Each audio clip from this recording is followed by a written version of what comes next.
채소나 과일을 즐겨 먹고, 그리고 술, 담배를 전혀 하지 않는 나름 건강한 생활을 하고 있다고 자부하던 저에게 직장암 3기라고 하는 진단은 정말 되게 이해하기가 좀 힘들었어요. 그래서 그 직장암 3기 진단을 받고 난 다음에 왜 나지? 그리고 그 많은 암의 종류 중에서 왜 하필 대장암이 나에게 찾아온 것일까? 안녕하세요. 병에 담긴 행복입니다. 전 평생 살면서 술, 담배를 전혀 해본 적이 없고요.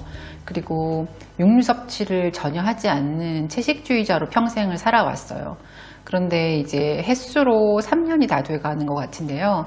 2018년 8월에 직장암 3기, 그러니까 림프절 전이가 있는 직장암 3기로 진단을 받고 수술을 받은 이후에 2년 6개월 동안 자연치료만으로 건강하게 지금까지 지내고 있습니다. 제가 육류 섭취를 전혀 하지 않았던 특별한 이유가 있었던 건 아니고요. 저는 그냥 그 육류의 그 맛이나 식감이나 향이 제 입맛에는 전혀 맛있게 느껴지지 않더라고요. 그래서 쭉 먹지 않고 지내왔는데, 그래서 살면서 제일 많이 들었던 질문 중에 하나가 정말 고기를 전혀 안 드세요? 닭고기도요? 이렇게 많이 물어보세요. 그래서 제가 네, 먹지 않습니다 이렇게 말씀을 드리면 마지막에 꼭 하시는 말씀이 그럼 치킨도 안 드세요? 이렇게 말씀을 하세요. 마치 그 치킨은 고기가 아니지 않느냐라는 것처럼 그렇게 말씀을 되게 많이 하시더라고요.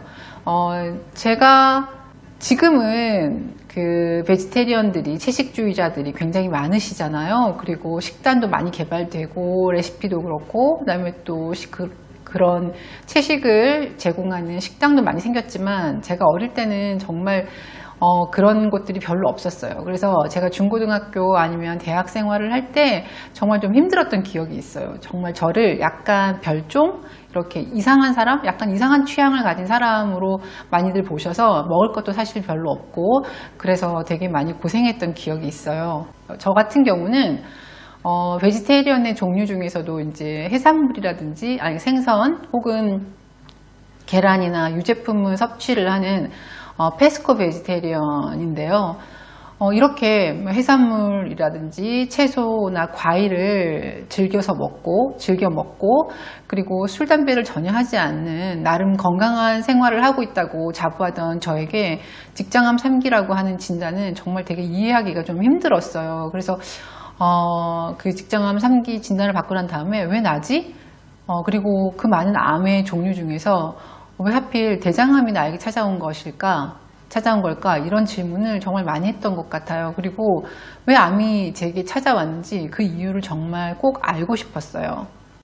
처음 진단받은 병원에서 제가 의사 선생님께 되게 따지듯이 이렇게 물어봤었어요. 아니 선생님, 저는 고기도 먹지 않고 술도 안 마시고 담배도 안 피우는데 왜 암에 걸린 거예요? 라고 이제 여쭤봤더니 선생님께서 스트레스가 많았을 수도 있죠. 이렇게 말씀을 하시는 거예요. 본인이 스트레스가 아니다라고 생각한다고 해서 신체가 받는 스트레스가 없어지는 건 아닙니다. 이렇게 말씀하시면서 마지막에 이렇게 말씀 덧붙이시는 거예요. 태어날 때부터 이미 가지고 태어나는 겁니다. 이렇게 말씀을 하시더라고요.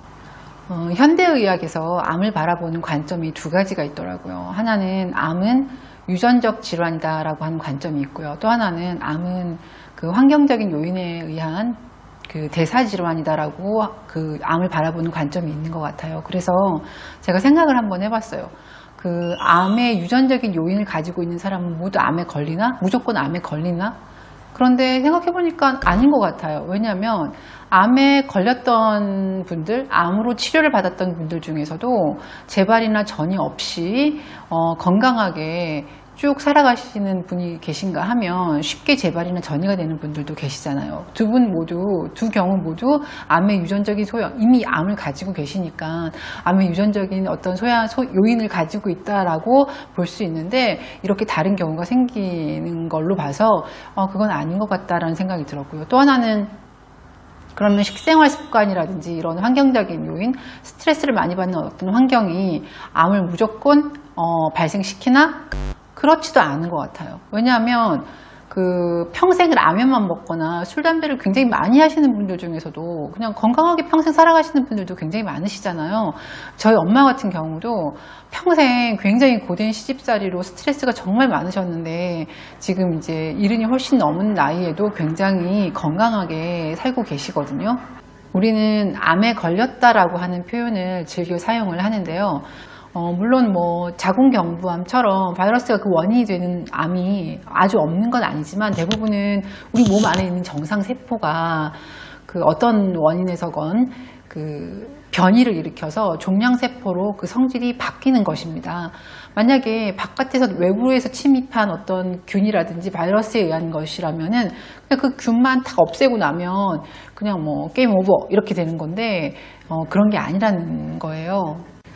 그래서 제가 내린 결론은요, 유전적으로 암에 취약한 유전자를 가지고 태어나는 사람들이 있다. 그런데 이것만 가지고 암이 발현되는 건 아니다.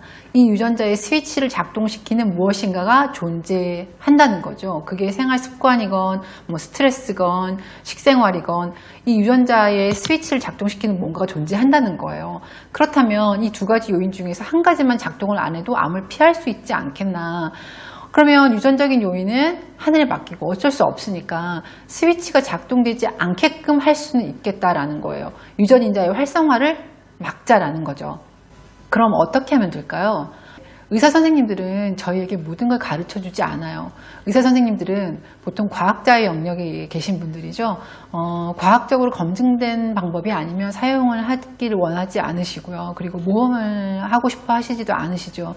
그런데 그리고 친절한 의사 선생님들도 많지는 않으신 것 같아요. 저 같은 경우에도 외과 수술을 받은 이후에 외과 선생님, 주치의 선생님께서 항암을 해야 된다고 6개월 항암 처방을 내리셨어요. 그래서 종양내과 선생님을 만나러 갔는데 그 종양내과 선생님이 그 환자를 굉장히 좀 이렇게 불편하게 하시는 그런 분이셨어요. 그래서 상담을 받는 도중에 제가 너무 불편한 마음이 들어서 계속 이분과 6개월 동안 항암을 어떻게 하지 하는 생각이 들더라고요. 그래서 병원 측에다 종양내과 선생님을 바꾸고 싶다고 제가 요구를 했었어요. 그런데 병원 측에서는 병원을 옮기면 옮겼지 이제 선생님을 바꿀 수는 없다. 그게 이제 병원의 원칙이다. 이렇게 말씀을 하시더라고요. 그래서 의사 선생님조차도 저희가 원하는 선생님을 이렇게 마음대로 바꿀 수가 없는 게 현실인 것 같아요. 그래서 암 환우분들이 아주 친절하고 그다음에 아주 이렇게 세심하게 알려주는 배려심 많은 의사 선생님을 만나는 건 정말 암 치료에 의해서 정말 중요한 요인이라고 생각을 해요. 그래서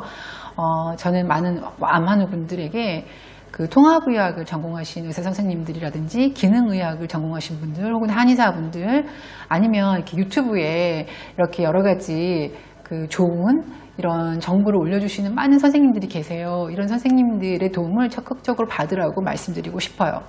그리고 두 번째가 암을 이겨낸 환자들을 벤치마킹을 하자라는 거예요. 하지만 상식적이고 이성적인 나만의 기준은 우리 모두가 가지고 있어야 해요. 그 많은 방법, 그 수많은 방법들을 다 따라할 수도 없거니와 개중에는 정말 굉장히 나에게는 위험한 방법도 있을 수 있고요. 또 개중에는 그 상술에 의한 방법도 굉장히 많이 있는 게 사실입니다. 그래서 그 많은 방법들을 우리가 무작정 따라해서는 안 될 것 같고요. 그 다음 마지막으로는 내 병의 주인은 나다라는 거예요. 내 병에 대한 기본 지식을 반드시 내가 알고 있어야 돼요. 남이 아닌 내가 알고 있어야 돼요. 그래야 응용을 할 수가 있어요. 어떤 사람이 어떤 얘기를 했을 때에 내가 어떤 내 병에 대한 기본 지식을 가지고 있을 때는 이것이 맞나 그렇지 않나 아니면 나에게 적당한가 적정하지 않은가를 이제 판단할 수 있는 그런 능력이 있는데 만약에 제가 그런 기본적인 개념이라든지 기본적인 내 병에 대한 지식이 없는 상황에서는 그런 것들을 무작정 따라할 수밖에 없고요. 그리고 그 방법이 맞는지 그렇지 않은지 혹은 맞더라도 어떻게 나에게 적용할 수 어떻게 좀 변형할 수 있는지라고 하는 부분에 대해서는 곤란을 겪게 되죠. 오늘 말씀드린 내용을 한번 정리해 볼게요. 첫째, 채식을 한다고 혹은 채식을 했다고 해서 암에 걸리지 않는 것은 아니에요. 다른 생활 요인도 굉장히 중요하고 살펴야 됩니다. 그리고 특히 여기에서 중요한 건 좋은 것을 많이 하는 것보다 나쁜 것을 하지 않는 것이 암의 치유에 있어서는 첫 번째 원칙이에요. 꼭 기억하세요. 좋은 것을 많이 하는 것보다 나쁜 것을 하지 않는 것, 좋은 것을 많이 먹는 것보다 나쁜 음식을 먹지 않는 것이 더 중요합니다. 그리고 두 번째는 암은 유전적인 요인에 환경적인 요인이 스위치로 작용을 할 때 활성화됩니다.